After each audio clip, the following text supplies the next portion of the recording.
দিন যত যাচ্ছে বিশ্ব অর্থনীতির দুই প্রধান শক্তি যুক্তরাষ্ট্র ও চীনের মধ্যকার শুল্কযুদ্ধ আরও তীব্র হচ্ছে। এবার চীনা পণ্যের উপর শুল্ক হার বাড়িয়ে 245% করেছে ওয়াশিংটন। হোয়াইট হাউস এক বিবৃতিতে জানিয়েছে, চীনের প্রতিশোধমূলক পদক্ষেপের জবাবে যুক্তরাষ্ট্র এই ব্যবস্থা নিয়েছে। ডোনাল্ড ট্রাম্পের দ্বিতীয় মেয়াদে ক্ষমতায় আসার পর থেকেই চীনের সঙ্গে দ্বিপাক্ষিক বাণিজ্য সম্পর্কে শুরু হয় উত্তেজনা। চলতি বছরের শুরুতে চীনা পণ্যের উপর প্রথমে 20% শুল্ক চাপানো হয়।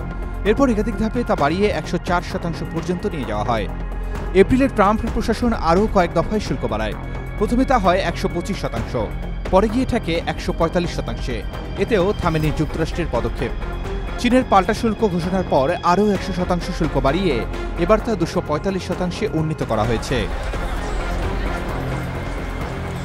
হোয়াইট হাউস জানায়, ট্রাম্প দায়িত্ব নেওয়ার পরই আমেরিকা ফার্স্ট নীতির অংশ হিসেবে দেশের অর্থনীতিকে রক্ষা করতে এই কঠোর বাণিজ্য নীতি গ্রহণ করেন। এক বিবৃতিতে জানানো হয়, ইতোমধ্যে বিশ্বের 75টির বেশি দেশ যুক্তরাষ্ট্রের সঙ্গে নতুন বাণিজ্য চুক্তির আলোচনায় আগ্রহ দেখিয়েছে। তাই এসব দেশের উপর আরোপিত বাড়তি শুল্ক আপাতত 90 দিনের জন্য স্থগিত করা হয়েছে। প্রেসিডেন্ট ট্রাম্প এই পদক্ষেপকে আমেরিকান শিল্প রক্ষা ও সরবরাহ চেইন সুরক্ষিত করার প্রতি তার প্রতিশ্রুতির ধারাবাহিকতা হিসেবে উল্লেখ করেছেন। আর চীন আগে বলেছে, ভুলের উপর ভুল করছে আমেরিকা। দেশটি সাফ জানিয়ে দিয়েছে, যদি আমেরিকা এভাবেই চলার কথা ভাবে তবে চীনও শেষ পর্যন্ত লড়াই করবে। আরমান আলী, ডেইলি সান।